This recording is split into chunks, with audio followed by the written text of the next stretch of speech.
India का कोई मतलब नहीं रहा, क्योंकि अब दुनिया भर में मेक इन पाकिस्तान का जलवा छा गया है। जी हाँ, हर बात को देशभक्ति और राष्ट्रवाद से तौलने वाली की सरकार में अब मेक इन इंडिया का क्रेज खत्म हो गया और अब मेक इन पाकिस्तान छा गया है। दरअसल भारत का कपड़ा उद्योग बांग्लादेश से भी पीछे हो चुका है। कोरोना काल के दौर में बांग्लादेश की अर्थव्यवस्था हमारे देश से कहीं ज्यादा बेहतर साबित हुई, लेकिन अब पाकिस्तान ने बांग्लादेश को भी विदेशी कारोबार के मामले में पछाड़ दिया है और अब भारत के हक में आने वाले पैसे से दोनों हाथों से अपनी झोली भरने में लगा हुआ है। हमारे मोदी जी और उनके सिपाह सलार अभी भी चुनाव में मस्त हैं। यूपी वाले महाराज जी तो बकायदा गर्मी उतारने की धमकी भी दे रहे हैं, लेकिन यहाँ तो हमारा अपना ही पड़ोसी देश मोदी जी की कथनी और करनी पर कालिक पोत गया। दरअसल पाकिस्तान इस वक्त टेक्सटाइल इंडस्ट्री में भारत से भी ज्यादा ऊंचाइयों को छू रहा है और इसकी सबसे बड़ी वजह भी भारत ही है, क्योंकि कोरोना काल में जब दुनिया भर की नामी गिरामी कंपनियों ने भारत को ऑर्डर दिया, तब हमारे विशाल देश ने उन ऑर्डर को लेने से इनकार कर दिया। नतीजा ये हुआ कि पाकिस्तान ने उन नामी गिरामी और ब्रांडेड कंपनियों का ऑर्डर लेना शुरू कर दिया। बड़ी बड़ी कंपनियों ने अपने ऑर्डर भारत से छीनकर पाकिस्तान की झोली में डाल दिए, क्योंकि भारत उन कंपनियों के ऑर्डर को समय से देने में सक्षम नहीं था, जिसके बाद तो पाकिस्तान की बल्ले बल्ले हो गई।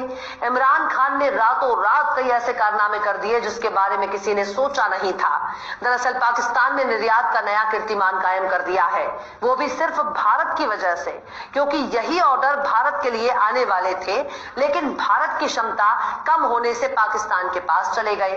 लेकिन सबसे बड़ा सवाल है कि हमारे इतने बड़े विशाल देश को टक्कर देने के लिए पाकिस्तान ने अपनी ताकत कैसे बढ़ा ली।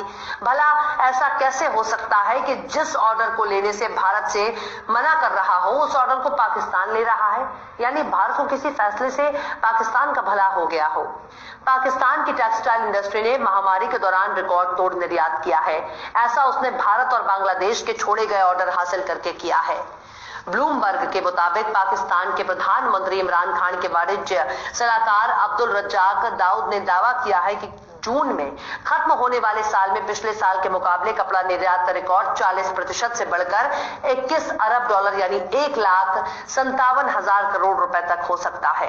यानी कोरोना काल में जब दुनिया रो रही थी, तब पाकिस्तान ने एक के बाद एक बड़े बड़े ऑर्डर लेना शुरू कर दिया और उन ऑर्डर को पूरा करने के लिए सारे इंतजाम करना शुरू कर दिए, ताकि ऑर्डर देने वाली कंपनियों का भरोसा पाकिस्तान पर कायम रहे। पाकिस्तान ने यूरोप और एशिया के बड़े बड़े मार्केट को कैप्चर करना शुरू कर दिया। अमेरिका और यूरोप में खरीदारों के लिए डेनिम जीन से लेकर तौलिए तक की सप्लाई करता है। पाकिस्तान के कुल निर्यात में टेक्सटाइल का हिस्सा का करीब 60% है।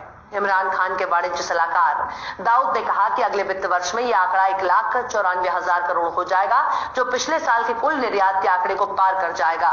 पाकिस्तान का कपड़ा उद्योग तेजी से आगे बढ़ रहा है। इससे भी ज्यादा हैरानी वाली बात यह है कि पाकिस्तान के आगे बढ़ने के पीछे की वजह है भारत। साल 2020 में जब महामारी बढ़ी, तो पाकिस्तान ने भारत और बांग्लादेश जैसे देशों से मुकाबले के लिए कारखाने खोलने शुरू कर दिए।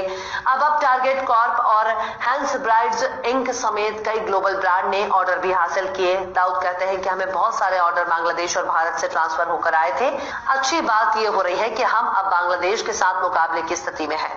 3-4 साल पहले बांग्लादेश ने तो हमें बुरी तरह पछाड़ दिया था। लेकिन सवाल है, पाकिस्तान ने आखिर ऐसा कैसे कर लिया?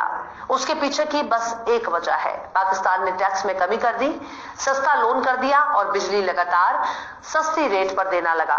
इमरान खान के सलाहकार दाऊद कहते हैं कि उनकी सरकार अगले महीने अफ्रीका, दक्षिण अमेरिका और मध्य एशिया जैसे नए बाजारों में निर्यात को बढ़ावा देने का प्रस्ताव जारी करने की भी योजना बना रही है। दक्षिण एशिया में मुकाबले की नजर से अगर देखा जाए तो पाकिस्तान में दोगुनी कटौती कर दी, सस्ते से सस्ता कर्ज दिया और बिजली सप्लाई के बेहतर इंतजाम कर दिए, जिससे उनके कारखानों की ताकत मजबूत हो गई। पाकिस्तान में बेरोजगारी होने की वजह से कम लागत में ज्यादा कामगार मिलने लगे। पाकिस्तान ने टेक्सटाइल इंडस्ट्री को और मजबूत करने के लिए कामगारों को ट्रेनिंग भी देने लगा, जिसका फायदा यह हुआ कि ऑर्डर देने वाली कंपनियों को समय पर तैयार माल देने लगा, जिससे पाकिस्तान पर दूसरों का भरोसा बढ़ा है। भारत को सस्ते रॉ मटेरियल के साथ ही चीन पर लग रही पाबंदियों का भी फायदा पाकिस्तान को मिल रहा है। दुनिया भर में चीन के खिलाफ बन रहे माहौल का फायदा भी पाकिस्तान उठा रहा है। ऐसे में अमेरिका और यूरोप की कंपनियां खरीद के लिए भारत, पाकिस्तान, बांग्लादेश और वियतनाम जा रही हैं। और हमारे यहाँ पर कभी नोटबंदी हो जाती है तो लोग लाइनों में कतारों में खड़े रहते हैं, और कभी सीए और एनआरसी का प्रोटेस्ट होता है, उसमें भी लोग मरते हैं। कभी जामिया मिल्लिया इस्लामिया का प्रोटेस्ट होता है और पुलिस वाले उन्हें मारते हैं। तो कभी खालिस्तान के नाम पर इन्हें फार्मर प्रोटेस्ट वालों को दौड़ा कर पीटा जाता है, और कभी ये भगवादारी औरतों को कई कई लाख के सोल दिए जाते हैं। और तो बताइए, क्या हम ऐसे ही एक डेवलपिंग कंट्री बन सकेंगे क्या, जहां बांग्लादेश जैसे मुल्क भी हमारे से आगे निकल रहे हैं।